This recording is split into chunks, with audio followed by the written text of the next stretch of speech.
कि भारतीय संविधान के अनुसार प्रधानमंत्री की नियुक्ति द्वारा की जाती है, माने किसके द्वारा की जाती है? लोकसभा के अध्यक्ष द्वारा, मंत्रिपरिषद के द्वारा, भारत के राष्ट्रपति द्वारा, भारत के मुख्य न्यायाधीश के द्वारा। तो इसका राइट आंसर है दोस्तों भारत के राष्ट्रपति द्वारा। किसके द्वारा नियुक्त की जाती है? भारत के राष्ट्रपति द्वारा।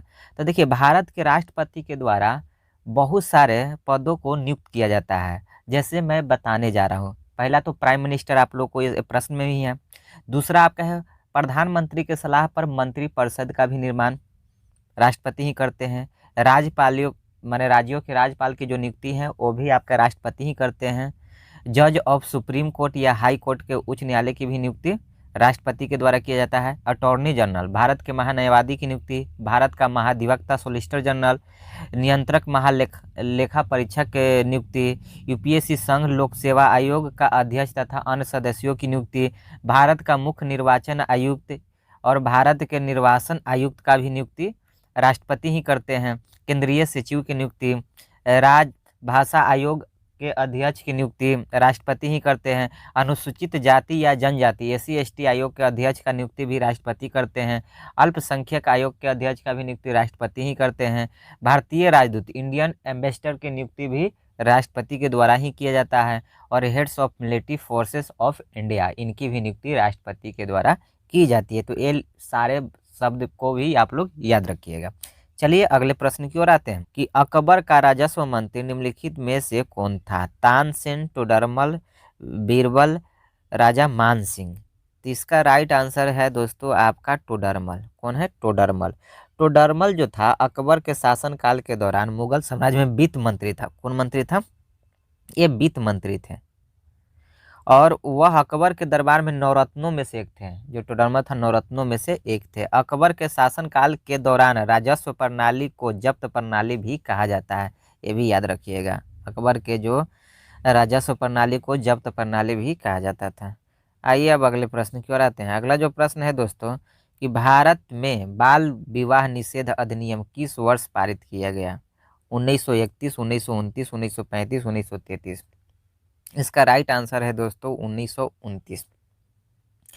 बाल विवाह प्रतिबंध अधिनियम आपको 1929 माने 28 सितंबर 1929 को imperial legislative council of India में पारित हुआ था, जिसमें लड़कियों के विवाह की आयु, लड़कियों की जो विवाह की आयु थी वो आपका 14 वर्ष, कितना 14 वर्ष होना चाहिए, और लड़कों का जो आयु होना चाहिए वो आपको 18 वर्ष होना चाहिए। कितना? 18 वर्ष तय की गई, याद रखिएगा। इस परियोजना में हरिलास सरधा थे, जिनके नाम पर इसे सरधा अधिनियम के नाम से भी जाना जाता है। जो बाल विवाह निषेध अधिनियम है वो हर विलास सरधा जी ने ही इनको लागू करवाया था। इस चलते इस अधिनियम को सरधा अधिनियम के भी नाम से जाना जाता है।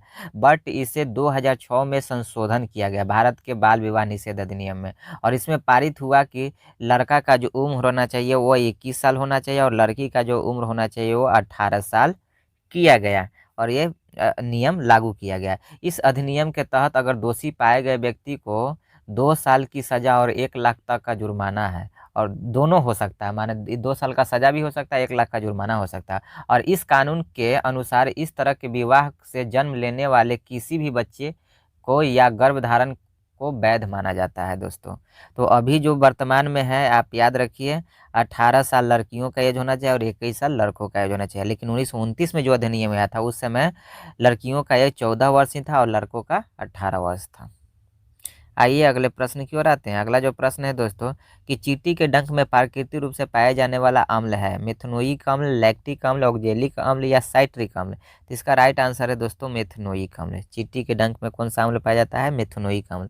अगर लैक्टिक अम्ल की बात किया जाता है दूध दही में पाया जाता है। ऑक्जेलिक अम्ल की अगर बात किया जाए तो टमाटर में पाया जाता है। और साइट्रिक अम्ल जो होता है खट्टे फल, नींबू, संतरा, ऐसे में साइट्रिक अम्ल पाया जाता है।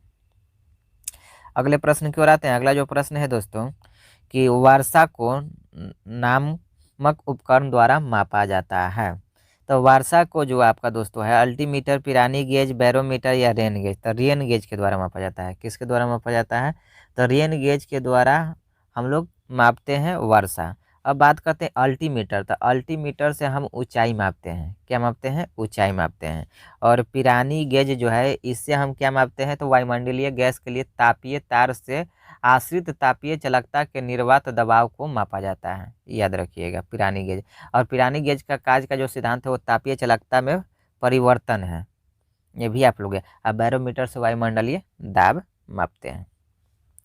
आइए अगले प्रश्न की ओर आते हैं। अगला जो प्रश्न है दोस्तों कि भारत का प्रमुख लौह अयस्क निर्यातक बंदरगाह में स्थित है, उत्तर प्रदेश, गुजरात, महाराष्ट्र या गोवा।